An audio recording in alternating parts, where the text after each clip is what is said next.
Friends, how are you? Hope all of you are fine. Last class में हमने charges के बारे में पढ़ा था।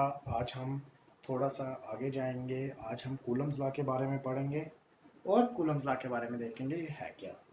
तो कूलम्स लॉ जो था बेटा, जब भी पेपर में कूलम्स लॉ आता है तो पेपर के अटेम्पटेशन ऑफ पॉइंट ऑफ व्यू से भी बताएंगे और समझाएंगे भी। सबसे पहली चीज, कूलम्स लॉ जो था वो लॉ दिया था चार्ल्स अगस्टिन डी कूलम ने। नाम पता होना चाहिए कूलम का पूरा, ठीक है। ये लॉ में क्या कहा था इन्होंने कहा था दो चार्जेस है। चार्जेस कौन से? Point charges. उनके बीच में कुछ डिस्टेंस है। लेट अस सपोज उनके डिस्टेंस है r। ये चार्ज की वैल्यू है q1, ये चार्ज की वैल्यू है q2। इनके बीच में जो फोर्स है उसकी वैल्यू है f। तो ये कहा गया था कि जो फोर्स है वो डायरेक्टली प्रोपोर्शनल करती है प्रोडक्ट ऑफ चार्जेस के, और जो फोर्स है वो इनवर्सली प्रोपोर्शनल करती है स्केयर ऑफ डिस्टेंस के। तो सबसे पहले कूलम ने क्या कहा था, जो फोर्स है जितना ज़्यादा ये चार्ज होगा उतनी ज़्यादा फोर्स देगा। अब ऐसा क्यों होता है? ये चार्ज है, ये चार्ज क्या करता है, अपने आगे पीछे कुछ वर्चुअल लाइंस निकालता है जिसको बोलते हैं इलेक्ट्रिक फील्ड। क्या बोलते हैं? Electric field. इसमें जब हम दूसरा चार्ज रखते हैं या तो ये अट्रैक्ट होता है या तो ये क्या होता है, रिपेल। या तो ये क्या होता है, अट्रैक्ट, या तो क्या होता है, ये रिपेल। दोबारा से देखिए, ये एक चार्ज है, ये दूसरा चार्ज है। इस चार्ज की वजह से ये सोर्स चार्ज होता है, और दूसरा चार्ज जिसको हम रखते हैं वो टेस्ट चार्ज होता है। जब हम ये चार्ज रखते हैं तो ये अपने आगे पीछे कुछ इमेजिनरी लाइंस ऑफ फोर्सेस निकालता है, जो जिस टाइम के साथ क्या होती जाती है, डिस्टेंस के साथ वो कम होती जाती है वैल्यू। तो जैसे डिस्टेंस के साथ कम होती जा रही है तो इसकी भी कम होगी और इसकी भी कम होगी। तो जब दोनों की कम होगी तो r 1/r इंटू 1/r, तो ये बन जाता है 1/r स्क्वायर। क्या बन जाता है? 1/r square. अब ये जो चार्ज है, ये चार्ज की वजह से कुछ लाइंस निकलती हैं, ये दूसरे चार्ज की वजह से कुछ और लाइंस निकलती हैं। तो ये जो चार्ज है, ये लाइंस उतनी निकालेंगे जितनी इसकी वैल्यू होगी, ये लाइंस उतनी निकालेगा जितनी इसकी वैल्यू होगी। तो इन दोनों का जब हम प्रोडक्ट करते हैं तो उसकी वैल्यू क्या हो जाती है? फोर्स। एक तो ये किस पे डिपेंड करता है, जो इनकी लाइंस बाहर निकल रही हैं, और एक किस पे डिपेंड करता है, इनके बीच का डिस्टेंस कम होने पे। दोबारा से समझिए, ये जो चार्ज है बेटा, अगर ये चार्ज 2 होगा तो ये कुछ लाइन इतनी निकालेगा, अगर ये चार्ज 4 होगा तो ये 4 निकालेगा। तो जैसे जैसे चार्ज की वैल्यू बढ़ती जाएगी, इसकी इलेक्ट्रिक लाइंस ऑफ फोर्सेस भी क्या होती जाएंगी, इलेक्ट्रिक फील्ड भी क्या होती जाएगी, बढ़ती जाएगी। जब बेटा इलेक्ट्रिक फील्ड बढ़ती जाएगी तो मुझे एक चीज बताइए, जब आपकी इलेक्ट्रिक फील्ड बढ़ती जाएगी, ये फील्ड इसको अट्रैक्ट क्या रिपेल कर रही है, ये इसको कर रही है। जब इन दोनों का जोड़ गठबंधन आपस में स्ट्रांग होगा तो उनके बीच में फोर्स भी क्या होगी, स्ट्रांग। और वो गठबंधन किस पर डिपेंड करेगा, इनके प्रोडक्ट पे। और जैसे जैसे इसका डिस्टेंस बढ़ता जाएगा, ये वैल्यू क्या होती जाएगी, कम। दोनों का डिस्टेंस बढ़ेगा तो that is inversely proportional to the r square. तो आई होप ये आपको अच्छे से समझ आएगा। तो बेटा, अब दो चार्जेस के बीच में जब हमने ग्रेविटेशनल लॉ पढ़ा था, मास और मास हमेशा आपस में अट्रैक्ट करते थे, जबकि इस केस में ये इंट्रैक्ट करते हैं।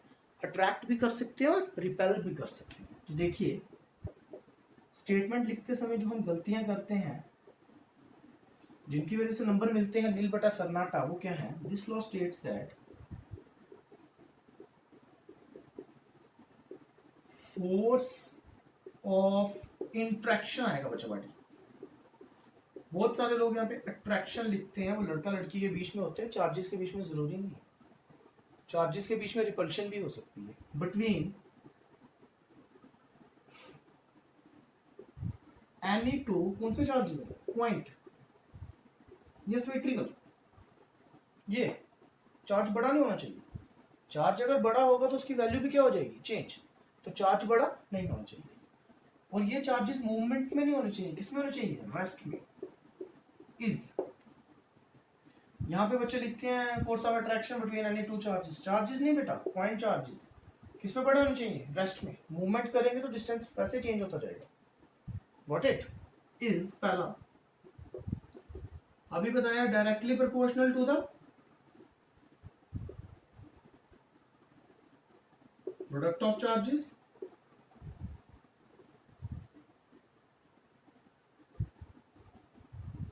और inversely proportional to the square of distance between them. ये भी दो चीजें बताई, ठीक है। जल्दी से इसका स्क्रीनशॉट लीजिए। आई होप सबने ले लिया होगा। अगली चीज देखिए, ये पहला चार्ज, ये दूसरा चार्ज है, इनके बीच में डिस्टेंस है r, फोर्स है F। बहुत सारे बच्चे क्या गलती करते हैं, यहाँ पे ये r लिखते हैं, यहाँ पे ये लिख देते हैं, गलत हो जाएगा भाई। डायमेंशन जिस चीज की दे रहे हो वही लिखने। Let Q1 and Q2 be the charges. कौन से चार्ज है? Point charges at rest separated by distance r and F be the force of interaction. Then, as per Coulomb's law, F is directly proportional to Q1, Q2. Combine करेंगे। बहुत सारे बच्चों को ये नहीं पता होता कि प्रोपोर्शनल का क्या मतलब है। तो प्रोपोर्शनल का क्या मतलब है, लेट अस सपोज हम बात करते हैं v equal to I R की, v is directly proportional to i। ये पढ़ा था ना हमने, लॉ था i is directly proportional to v और v is directly proportional to i। अगर ये 4 है तो ये 2 है, ये 6 है तो ये 3 है, ये 8 है तो ये 4 है। तो डायरेक्टली प्रोपोर्शनल कर रहा है, मतलब जो इसकी रेशियो है ना 4/2, 6/3 या 8/4, ये बराबर है। मतलब ये किसी एक फैक्टर से, ये इक्वल नहीं है। अगर ये डायरेक्टली प्रोपोर्शनल, इसका मतलब होता है इक्वल टू इनटू के, मतलब ये बराबर होता है अगर कोई एक पर्टिकुलर वैल्यू ले। वो पर्टिकुलर वैल्यू कितनी? 2, 3, 4 कुछ भी हो सकती है। तो डायरेक्टली प्रोपोर्शनल का मतलब है कि एक जैसा, अगर बढ़ रहा है तो एक ही फैक्टर से बढ़ेगा, घट रहा है तो एक ही फैक्टर से घटेगा। F is directly proportional to Q1 Q2 by R square। अभी बताया डायरेक्टली प्रोपोर्शनल को हटाओ तो क्या आता है? कांस्टेंट। यहाँ पे कांस्टेंट जो है ये कूलम्स कांस्टेंट, इसकी हर जगह पे अलग वैल्यू होगी, बट हम बात करेंगे वैक्यूम की विदाउट एनी मीडियम। वहां पे इसकी वैल्यू होगी 9 × 10⁹ 9 × 10⁹ न्यूटन मीटर स्क्वायर पर कूलम स्क्वायर, जबकि के होता किसके इक्वल है? 1/4 पाई एप्सिलॉन नॉट के। और ये जो एप्सिलॉन नॉट होता है ये क्या होता है? परमिटिविटी। ये क्या होता है? परमिटिविटी, मतलब आप कितनी चीजों को अलो कर रहे हो कि वो अंदर आए। आपके घर पे कोई भी बंदा नहीं घुस सकता, वही बंदा घुसता है जिसको आप अलो करते हो। वैसे यहाँ पे परमिटिविटी का क्या मतलब? आप किसको अलो कर रहे हो कि कौन आपके घर पे घुसे।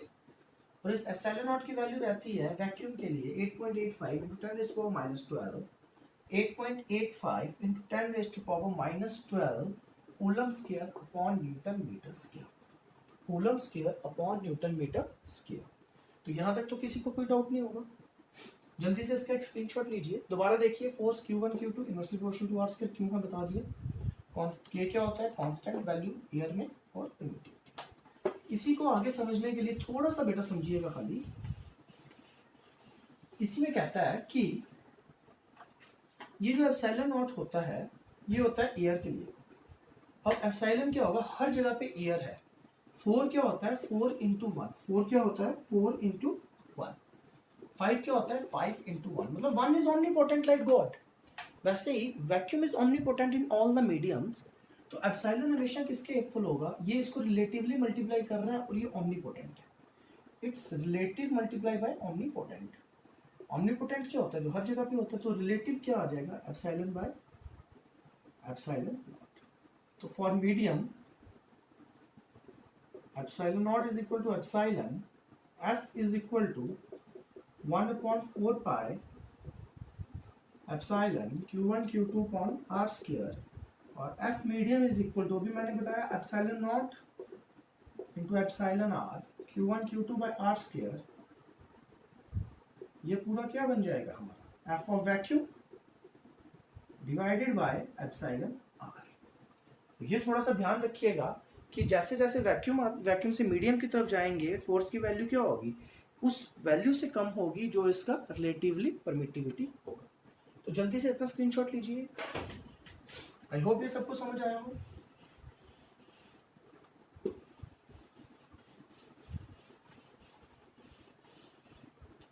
अब इसी में आता है वेक्टर फॉर्म। अगर पिछला में डाउट है तो बेटा आप ये दोबारा देख लीजिए। 4 is equal to 4 into 1, 5 is equal to 5 into 1। वैसे epsilon is equal to epsilon naught R, relative जो मल्टीप्लीकेशन है, multiply by omnipotent is epsilon naught. तो यहां से epsilon R is equal to epsilon by epsilon. अब F का formula क्या था, 1 by 4 by epsilon Q1 Q2 by R square. ठीक है, ये दोबारा पिछला बता रहा हूँ बेटा। एप्साइलन की जगह हम क्या लिख सकते हैं, epsilon naught into epsilon R Q1 Q2 by R square. ये बात हो रही है मीडियम की। ये जो पूरी वैल्यू है ये किसकी है, वैक्यूम की। तो एफ मीडियम ये पूरा आ गया एफ वैक्यूम, और ये पीछे क्या बच रहा है, एप्सिलॉन आर। ये मैंने दोबारा, कुछ बच्चों को डाउट रह गया होगा कि सर ने बहुत जल्दी करवा दी। अब बेटा वेक्टर फॉर्म से क्या होगा, ये आप लोग पढ़े लिखे हो, जस्ट इतना बताऊंगा। अगर बोथ चार्जेस अपोजिट नेचर के होंगे तो इंटरेक्शन की जगह वर्ड यूज होगा अट्रैक्शन। अगर सेम नेचर के होंगे तो अट्रैक्शन की जगह यूज होगा रिपल्शन। ठीक है, तो ये आई होप आप लोग कर सकते हैं। अगर कर सकते हैं तो बेस्ट है, नहीं कर सकते हैं तो हम नेक्स्ट वीडियो में इसके बारे में देखेंगे। आई होप आज का सेशन आप सबको अच्छा लगा हो, प्लीज कमेंट्स में बताइएगा। और अगर अच्छा लगा हो तो अब मैं बोलूंगा कि सब्सक्राइब कीजिएगा और बेल आइकन भी प्रेस कीजिएगा। Have a nice day.